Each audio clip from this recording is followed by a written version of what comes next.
So I'm very happy to and excited to introduce Priyal Ramdass, who's very kindly offered up her time for us tonight and is the perfect person to talk us through a toolkit and some theory, which we'll be able to use immediately after the session in terms of positivity and reframing circumstances and developing mindfulness.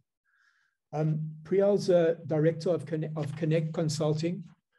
She's a performance and leadership strategist, a facilitator, a speaker, and executive coach. I've got to know Priyal fairly well over the last few years, and she's part of the Henley community and Henley faculty.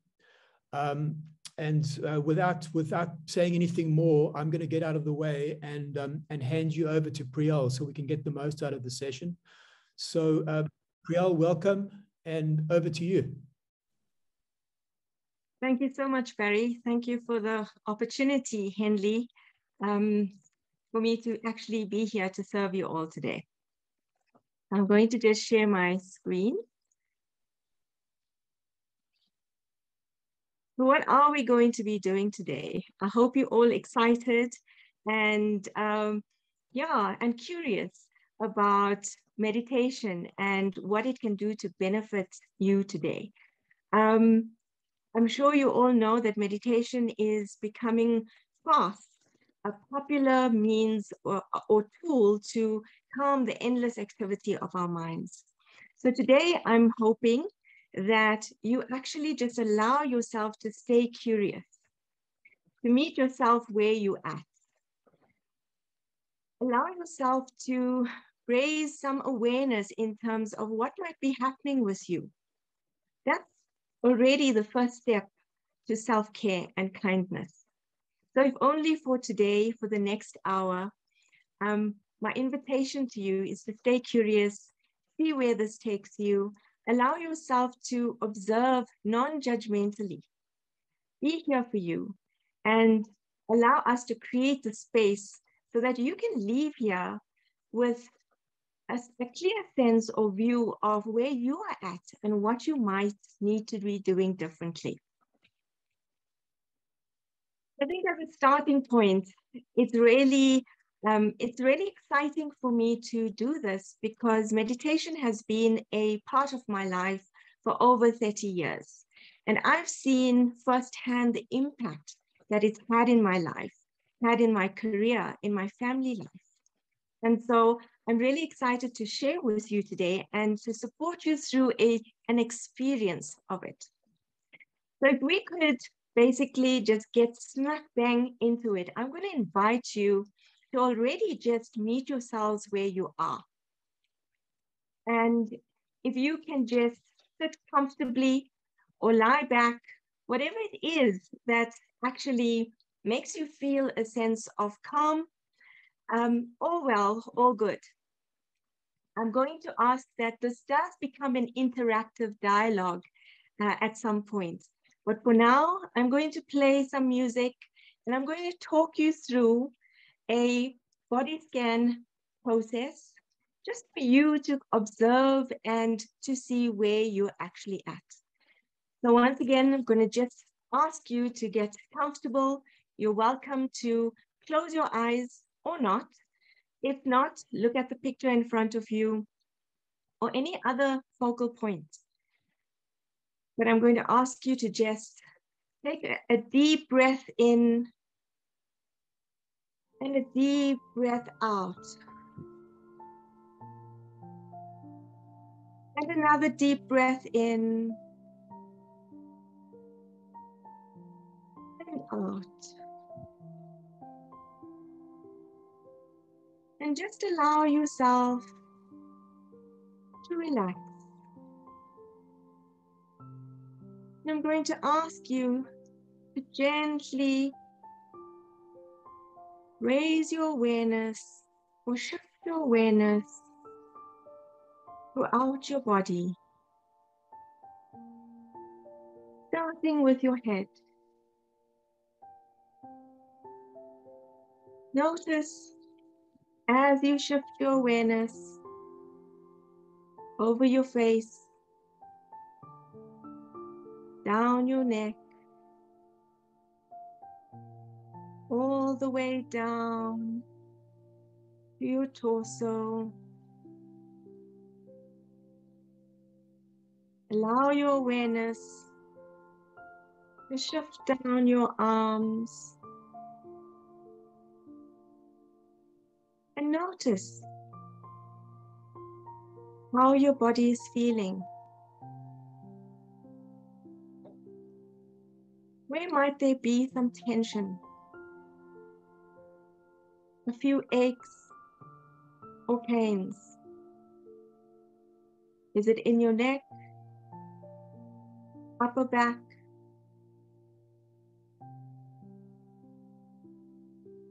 Perhaps in your heart center or solar plexus. Continue staying curious and allow your awareness to shift throughout your body. Notice what's happening with your muscles in different parts of your body. Notice what happens as your awareness shifts down your thighs, over your knees, and down your legs.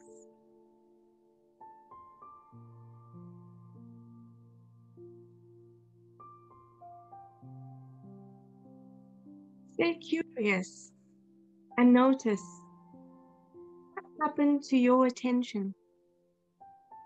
Have you been distracted? Are you hearing sounds on the outside? Perhaps family shuffling? Or are there thoughts inside? The chitter chatter of what you still need to do for work, for family, meeting deadlines.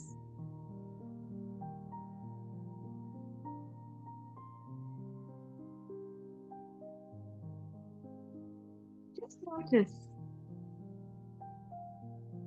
what's going on within you and outside you. How long were you able to keep the focus on scanning your body?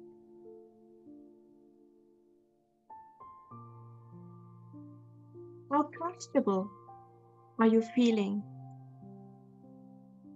How uncomfortable are you feeling?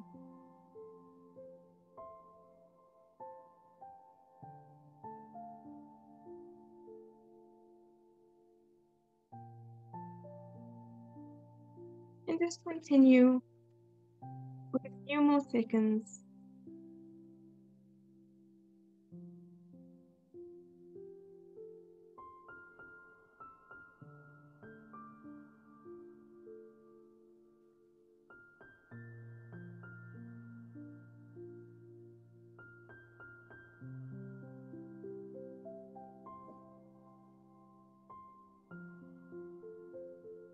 Now gently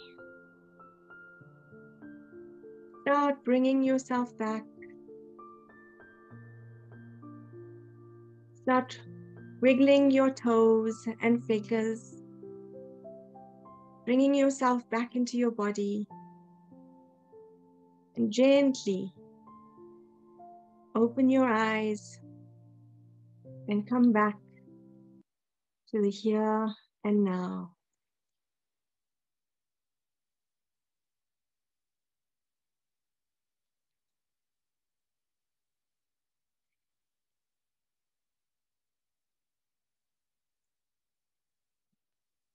So that was a quick body scan. And this is where I'd love it if you shared with me what came up for you. As an opportunity to write in the chat box unmute yourself, but just share. What did you notice? Was it easy to do the body scan? Was it uncomfortable? Were you tired? Did you feel like you wanted to stay in there longer? I see Michelle is saying she got distracted. Mama saying her shoulders are heavy. What happened with others? It's hard to shut out the busy thoughts. Absolutely. Let's do another 50 minutes. Okay. Battle to switch off. Wanted to stay there longer. Yeah. So really conflicting views. We want this, and yet our mind's so preoccupied, so busy with so much, wired and tired at the same time. Excellent. My feet were heavy. Did you know that your feet were heavy before? Did you notice that your shoulders were heavy before? Yeah. Realized how sore my shoulders and back are. Excellent. Okay. And so often in life, if we don't know what we don't know, it's not easy for us to make the necessary changes that we need. And so this was just a quick activity and exercise for us to see where are we at. You know, if we just allow ourselves to pause for a second, to just stop, okay? What happens? What happens when we create the right environment for us to actually want to drift off? How tired were we? When we came back, did we feel like this was too much and I wanted to stay there much longer? Okay. And that's what happens in the busyness of life. We find it very difficult to actually be aware of what's happening with us. There's a quick activity right in front of you on your screens. And if you can, use the annotate function or not, or even the chat box. And even if you just want to do this for yourself, and look at what happens. What have you been noticing about yourself? If you have to reflect in the last week, month, last year, what have you been noticing about yourself in terms of your emotions, your sleep? If you had to rate yourself on a scale of 1 to 10, 1 being poor and 10 being wonderful and positive, what would you say? How have you been reacting or responding in terms of your emotions? What have you noticed about your sleeping patterns? What have you noticed about your eating, sleeping, exercise, body health? What have you noticed? And how aware are we in terms of what has been happening or what hasn't been happening? So this is a wonderful check to quickly reflect on where have I been? And if I look back, am I waking up tired? Do I feel like I need that chocolate in the afternoon to keep me going? Oh, do I feel like Coke gives me life when I never drank sugar or Coke before in my life? Restless sleep, I'm seeing. Sleep less at night through stress. Do you wake up at 3 in the morning with a cold sweat because of things that you haven't done? What are you noticing? And if you are noticing this, what are you actually doing?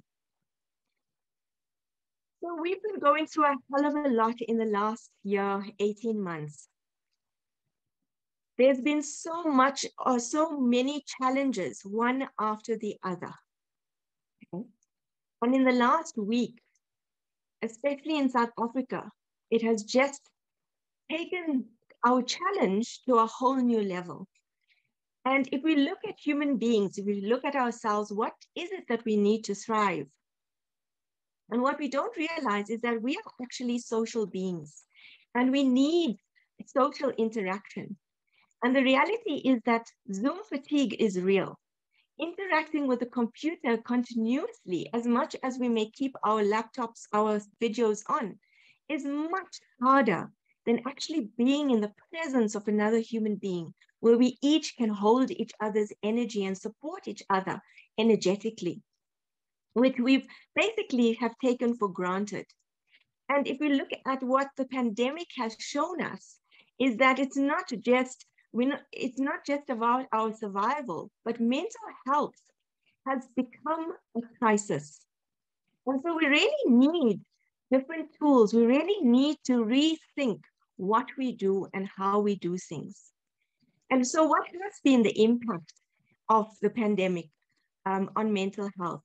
What has been the situation? And it's been on an extreme level. Yes, there's varying degrees depending on how well people are actually coping from an isolation, anxiety, fear. In the last week, fear of safety and fear of death, the basic levels of protection and survival have been challenged. And people now more than ever are suffering from PTSD, sorry, but dyslexic there. Okay, and so it's really important for us to actually understand how what's going on in our environment is having an impact or effect on our bodies, our mental health, our emotions, etc. So how are you actually managing your emotions? This is such a beautiful model by Paul Gilbert. And he looks at it through 3 different systems. And if you look at these 3 different systems, you've got the drive system, the soothing system, and the threat system. If you have to reflect a little bit, stay curious in the last year, in the last week, depending on where you're at, whether you were in Johannesburg or whether you were in Durban, how do you draw the 3 circles? What would that actually look like for you? Continue sharing so we can see where you're at. We could hear you and acknowledge what's been going on for you. If we think about it, a lot of the time people are spending much more time in the drive and threat system. Is that the same for you? Not too much soothe, I'm hearing. Okay. Anxiety, paralyzed by fear. Exactly. So it's really important for us to look at where we're at. But if we don't know that, can we actually do something different? But now that we realize that these 2 circles are really much more emphasized in our life, what should we be doing? What should we be doing differently?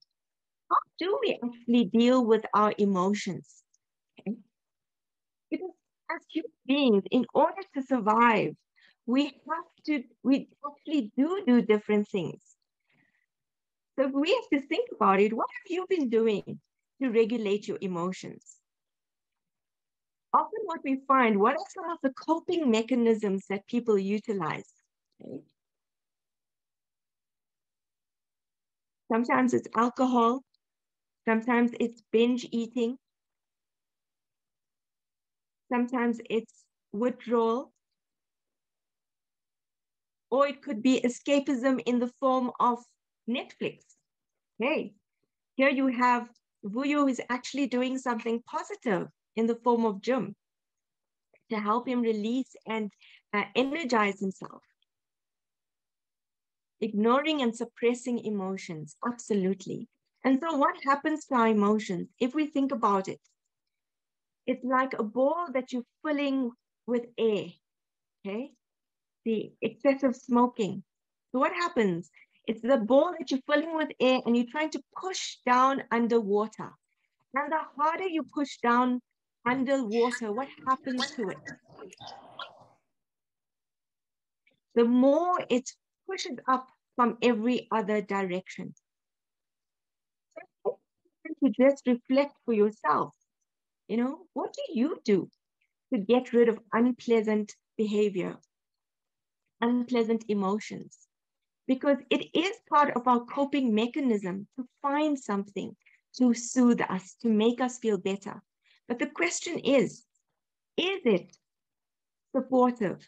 Is it functional? Is it effective to support us? So first thing that we could actually do. I know stop as a technique is actually a very, very popular technique. It's so simple, yet so effective. But how often do we do this? Or are we just constantly on automatic pilot? And what are the little mechanisms or reminders that we can put up for ourselves to stop and take a break, take a step back, to think, reflect before actually responding and not just being in that cycle of reacting. So STOP is a wonderful acronym. You know, S for stop, T for taking a step back from the situation, O, observing your thoughts and feelings and what's going on for you, what's happening inside of you, what are others saying, doing, what am I noticing, not only inside but outside, and how do I proceed mindfully? You know, we have Fitbits today and all kinds of other tools that give us reminders on how much water to drink, when to drink our water, how many steps to take. Why not have a reminder to just stop sometime and take a breath, to stop and reflect? And that's the first invitation on what you could do. How many people are actually doing this today? It'd be wonderful to hear from you. What are you actually doing? How are you actually stopping and pausing and taking that step back and observing? Or how are you not doing it? And how would you like it to be? What if I told you that everything that we needed to help us create a calming mind, inner joy and harmony, and find that balance within ourselves actually resides within us, and we don't have to look for anything on the outside? How would you feel about that?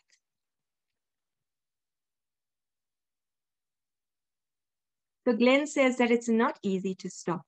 Absolutely. Nothing is ever easy to do. And yet at the same time, what's important is that if we look at how the brain is wired, we're constantly looking at things through a negative lens. But we have to practice changing that, to be in gratitude, to look at what's positive in the world. That doesn't come easy.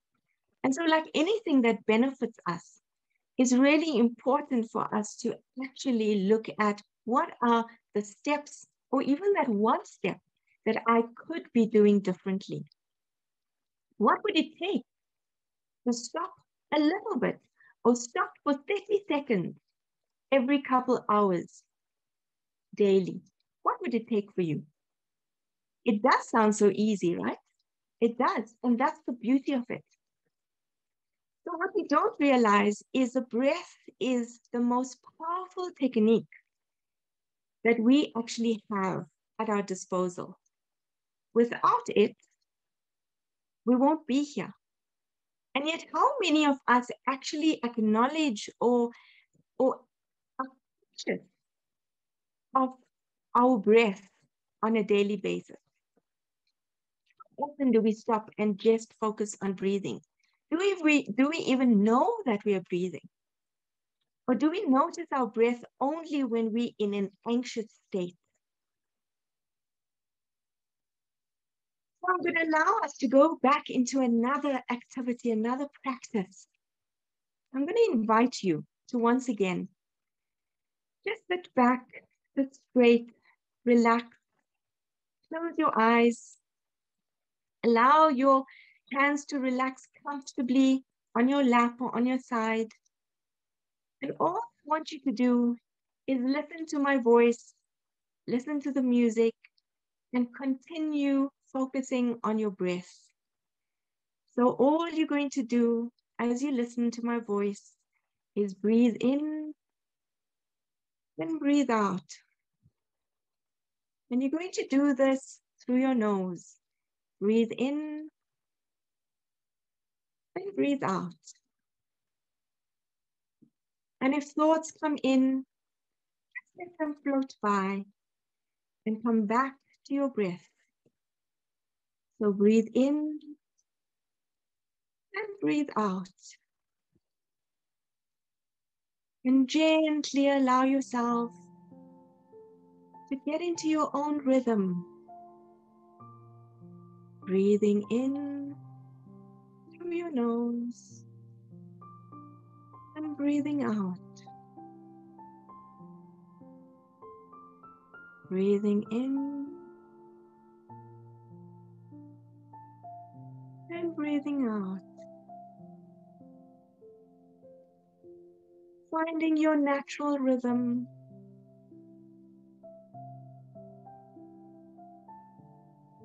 Gently breathing in and out.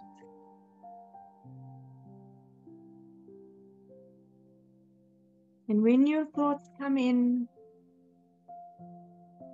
gently let them float by and come back to your breath.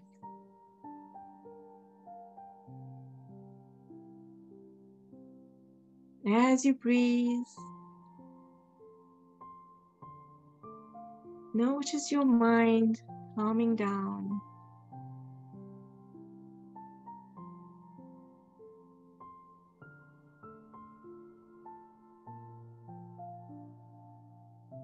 Feel a wave of relaxation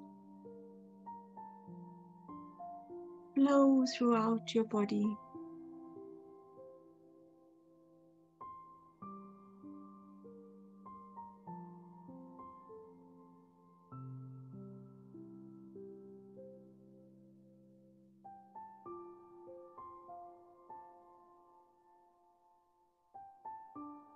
As thoughts come in,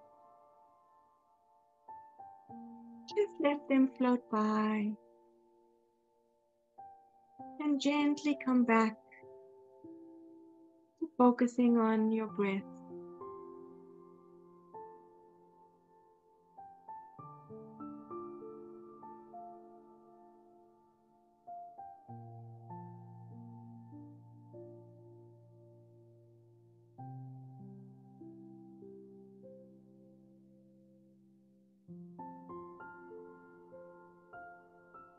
Continue at your own rhythm, breathing in and out.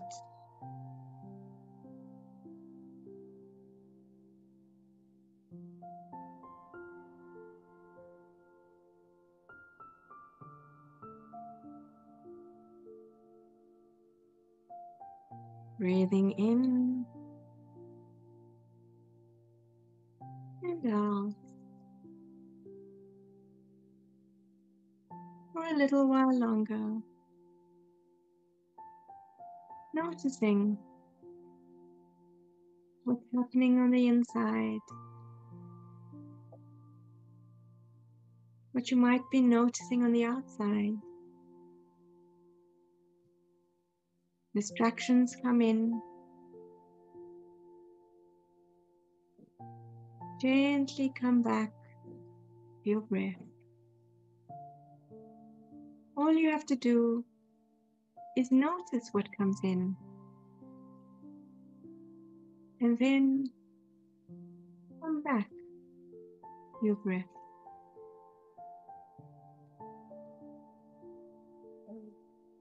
Breathing in and out. Allowing yourself to relax even more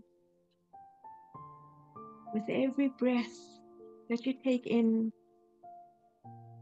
and every exhalation.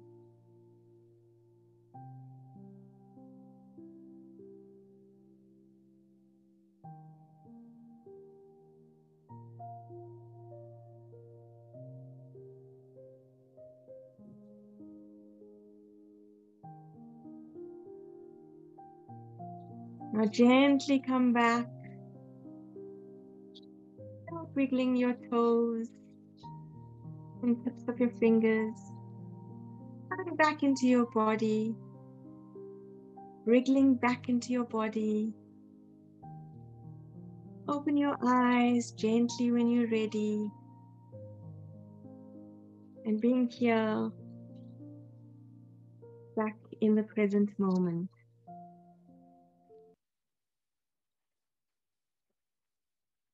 And what did you notice this time? What came up for you?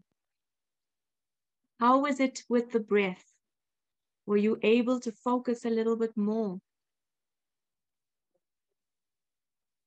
Often I ask my groups,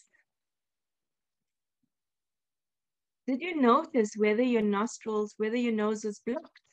If you had to do a quick test right now, which side of your nose is actually blocked?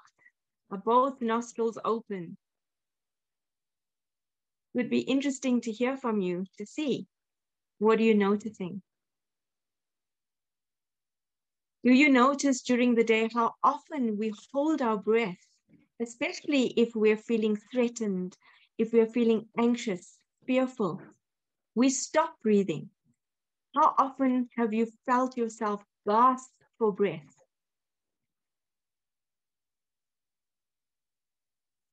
Now, breath is one of the most powerful tools that we have at our disposal.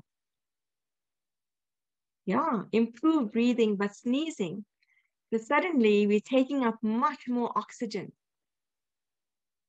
Starting to feel sleepy, such a common effect, right?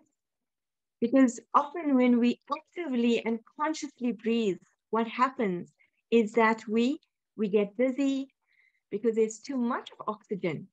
And so that's also telling us how often are we breathing short breaths and not actively taking a lot of oxygen in. And when we are breathing out, were we breathing out shallow or were we having deep breaths out? Okay. All wonderful reflections to actually look at and to ask yourself, how well have I been breathing? What have I noticed?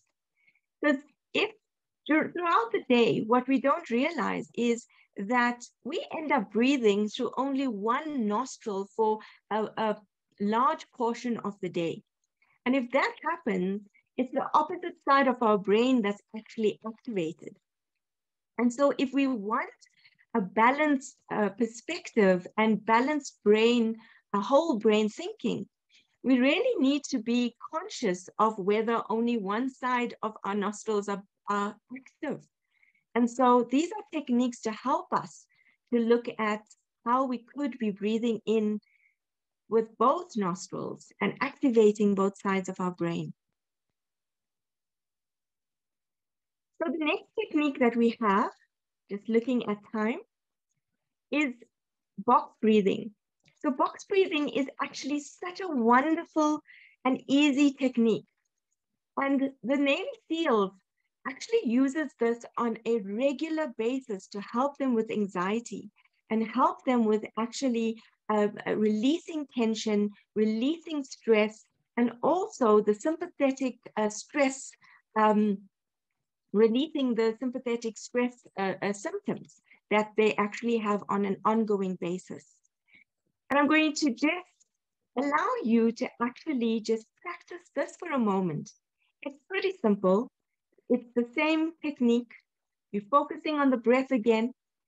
And basically this time, all we're going to be doing is inhaling to a count of 4, holding to a count of 4, exhaling to a count of 4, and holding for a count of 4. So that's the 4 steps that we're actually going to be practicing. And I've got a little process here or video here that can support you if need be. So here you go. Once again, I'm going to request that you relax, you get back into a state of sitting straight or lying back, whatever is most comfortable. Listen to the music, focus your eyes on the video ahead, or close your eyes if you're comfortable with the technique, and just continue until I bring you out.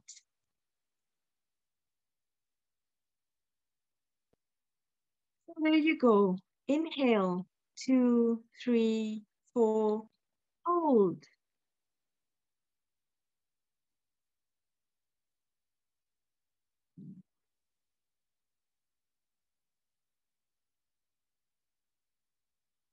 Inhale, 1, 2, 3, 4, hold. 1, 2, 3, 4, exhale. 1, 2, 3, 4, hold. 1, 2, 3, 4. Just gently find your own rhythm as you continue. Inhaling to 4, holding to 4, exhaling to 4, holding to 4.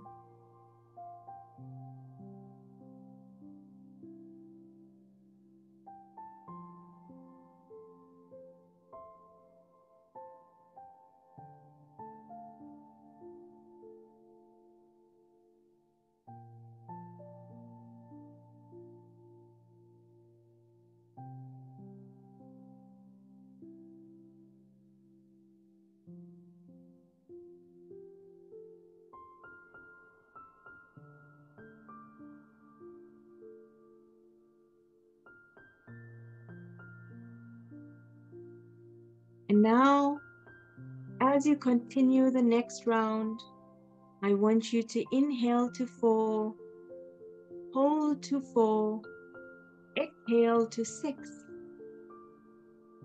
hold to 4, inhale to 4, hold to 4, exhale to 6, hold to 4.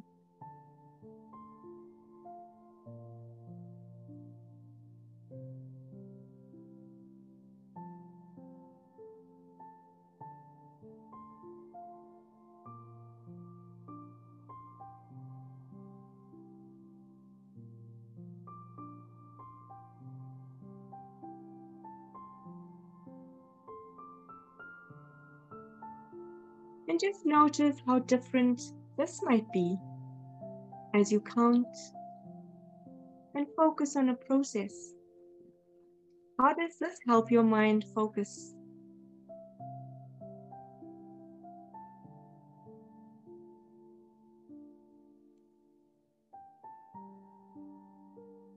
And gently come out,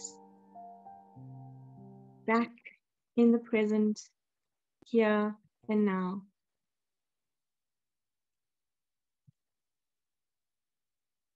So really what we're actively doing is using techniques to control our mind. Because the controlled mind can be one's greatest friend, but an uncontrolled mind can be one's greatest enemy. And so meditation is all about ensuring that as we control or as we notice what needs to happen, then we're able to practically choose techniques to trick our minds so that we can focus and we can be calmer and we can focus on what it is that supports us and actually brings us that sense of calm, focus, concentration, and harmony. And what did you notice this time? Was it easier with the counting? It wasn't just focusing on the breath, but you had a different process to continue. You know, we often think, especially women, that we multitask, but multitasking is actually a myth. Basically, what happens is that we're able to move from one thing to the next quite quickly, but we cannot focus on two things at the same time. So if we allow our brain to be active and we're focusing on specific techniques, it allows us to stop focusing on outside distractions. So yes, it allows us to distract ourselves in a positive way. Okay. My mind didn't wander as much. Absolutely. And so that's what actually is required. How do we actively adapt and change what we need to do so that we can continue creating that new, renewed way for our minds to stay focused? Another way that we can actually look at this is through a mantra. The mantra is a Sanskrit word, and basically it means mind, which is man, and tra means to protect. And basically, whatever word we're using as a form of a mantra, because we're focusing on that particular word, it protects the mind from wandering and becoming distracted and becoming anxious by focusing on other things. So this is another technique on what we could actually do. And if you're interested, I'd like to give you a quick taster on what this could actually look like. So let's see what this actually means for you as you meditate with a mantra. So there's a Sanskrit word which is prem, which means love, and shanti, which means peace. And whatever you're comfortable with, whether you want to use the Sanskrit word or not, or use the English word, or you want to include any word as your own affirmation or mantra, choose that as the word for your inhalation and the word for your exhalation. So all you need to do, once again, is basically just continue breathing and focus again. But this time, on your inhalation, you say your mantra. In this exercise, you could possibly say Prem in and Shanti out, or love in and peace out. And so with every breath that you take in, you're breathing in love. And every breath that you exhale, you're breathing out peace into the word. And so for a few seconds, I'd like you to concentrate on your breath again, but this time with a mantra. Whatever is best for you, whatever you feel most comfortable with, use that mantra as your inhalation and your exhalation. And just focus on your breath and focus using the mantra, protecting your mind from being distracted by the outside.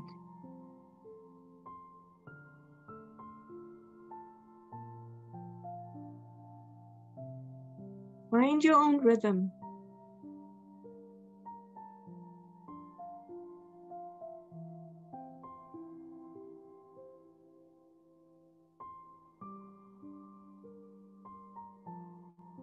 And breathe in, love. Breathe out, peace.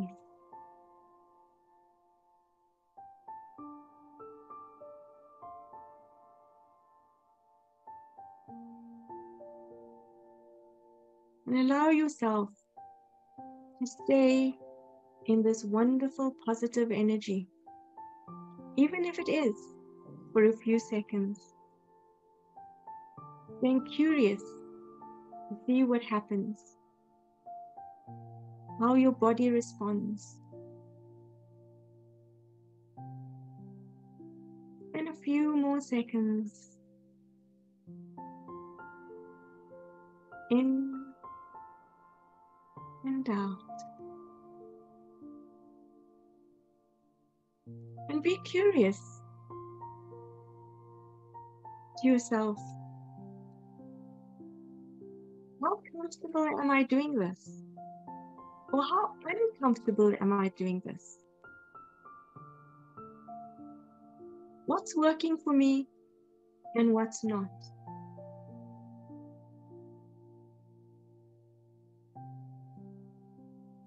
And gently come back, noticing what happened for you this time as you did this mantra meditation. And if you had to look at the benefits of even just 5 minutes a day of breathing in with, whether it is counting, whether it is using a mantra, be it whatever technique that works best for you. Not only does it help you improve your heart rate variability, it helps you become more peaceful, more creative, balances your nervous system, and creates a state of calm in the mind. So it's a really, really wonderful technique. And so, as an invitation, I really want you to think about what worked for you here, what didn't, what did you notice about yourself? Because that's what meditation is all about. It's meeting you where you're at. It's showing you your discomfort. It's showing you your anxiety. It's showing you what you are comfortable with and what you are not comfortable with. So in that state, you are able to actually do something differently. And one last simple technique that I want you to just do to awaken your own compassion is a hand on heart meditation. And just for a few seconds, all I want you to do is take your hand and hold it in front of your head and observe, reflecting on what are you noticing when you hold your hand gently in front of your forehead, just slightly away from your forehead. Notice the chitter-chatter, how anxious, and notice the calm. What are you feeling? So really, it's to observe what's happening with your hand in front of your forehead.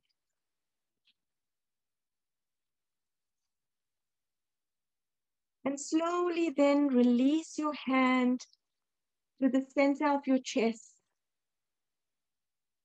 aligned with where your heart might be.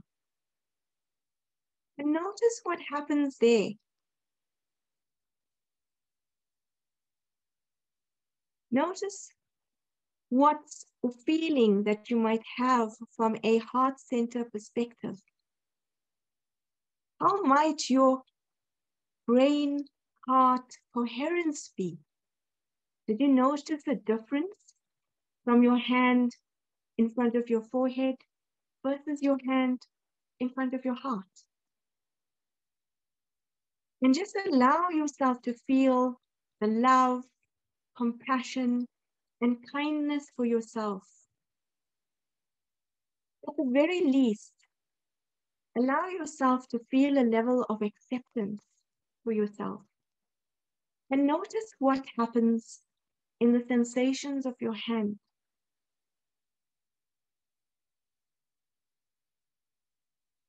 And gently come back. Gently come back.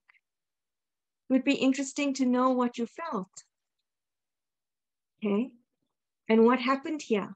But if you look at the benefits of this particular technique, it really starts developing that awareness of the heart energy, of the heart consciousness that has become so popular today and well researched in terms of brain-heart coherence, where now scientists are finding that actually your heart has its own consciousness. And when we are operating from a heart-centered place, we make much better decisions. There's much more understanding, support, and compassion, not just for ourselves, but for everybody around us. And it helps also balance our own nervous system and immune system. So here are a few techniques that you could utilize as part of your meditation practices on a regular basis. I want to leave you with a quote before we have some questions and answers. By Maya Angelou says, "My mission in life is not merely to survive, but to thrive, and to do so with some passion, some compassion, some humor, and some style." And so I invite you to reflect on where you are on this journey to thrive, and what is it that you can do differently as a commitment, as a personal commitment for yourself. And what's the one thing that you can do? to build that atomic habit. So thank you so much to each and every one of you. And thank you, Henley, for giving me the opportunity to share this and serve your alumni. I see here that Nikita says, hand heated up when close to the forehead. Hand started to feel different when I tried to be compassionate with myself. Absolutely. And it's basically the physical action of moving your hand down that actually allows you to start activating that compassion and activating that heart center within you.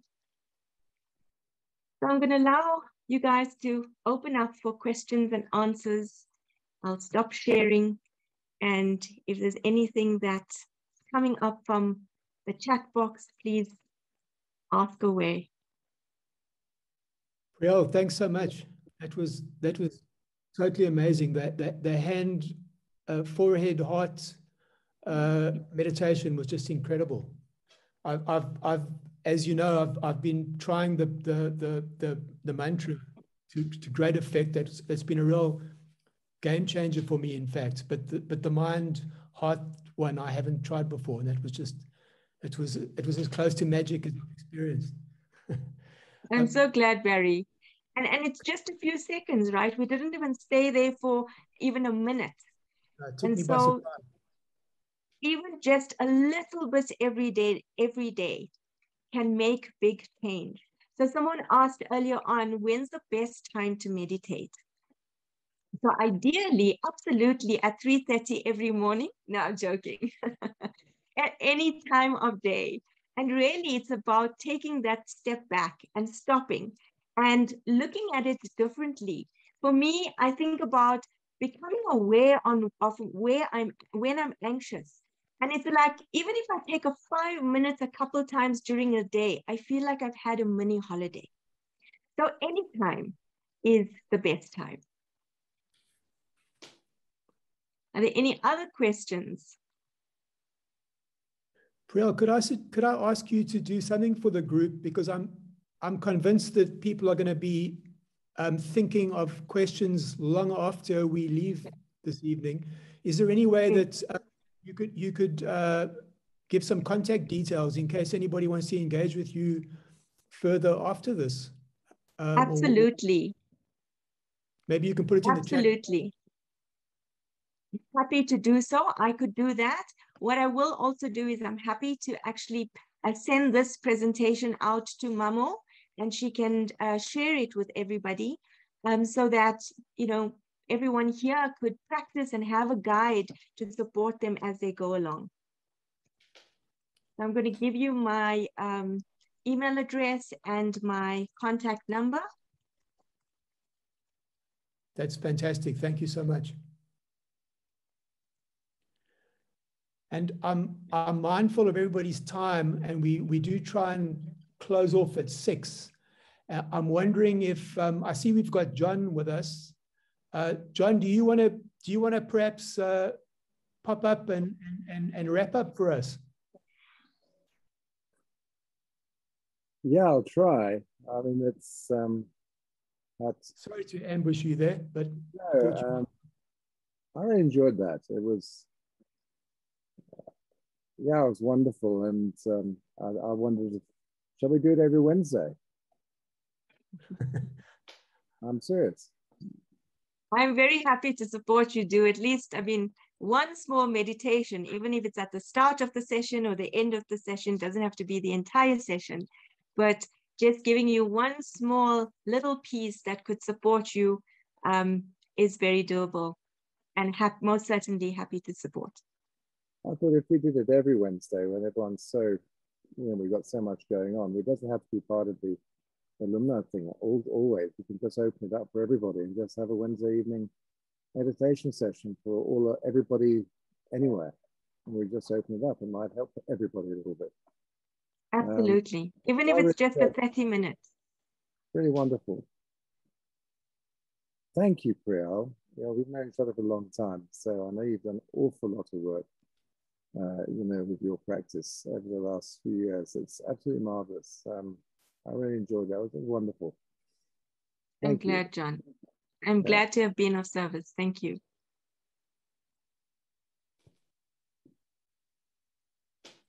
Are there any more questions? Wednesday. Okay, we're on. Seems like it. Absolutely. Something to look forward to. I'll look forward to it. It'll be marvelous. You know, Priyal, something that you told me a few months ago that's really stuck is that I was always of the opinion that meditation requires a totally serene environment and quiet and so forth. And what you explained to me is that you can use moments where you're in a shopping queue at buying groceries or stuck in traffic to do your mantra meditation. And I haven't forgotten that. And that was a really significant moment for me. And I'm sure everybody would appreciate it. Maybe you could unpack that a little bit. Sure. So, you know, meditation, yes, it's not always about, ideally, you wouldn't want to do something like this whilst handling heavy machinery. But often in the normal world, and not in times like this, often we find ourselves stuck in queues. We are, you know, instead of listening to music, there's an opportunity to put a CD or something in that guides you through just saying a word with music, etc. And so it just allows your mind to focus on something positive, as opposed to ruminating on other stuff, ruminating on things that may have happened during the day. And it allows our mind to calm, it supports our mind from moving from fight, flight into the prefrontal cortex so that we can start thinking clearly and differently. And it just creates a positive energy around us. So choosing what we actually focus the mind on makes a huge difference. We don't have to worry about thinking about what the word is, but the very fact that we just go into it and just continue repeating something that is positive automatically has an impact. Try it for 2 minutes a day as an experiment and see what happens for you. That's my invitation to you. Thank you, Barry. Thanks, Priyal.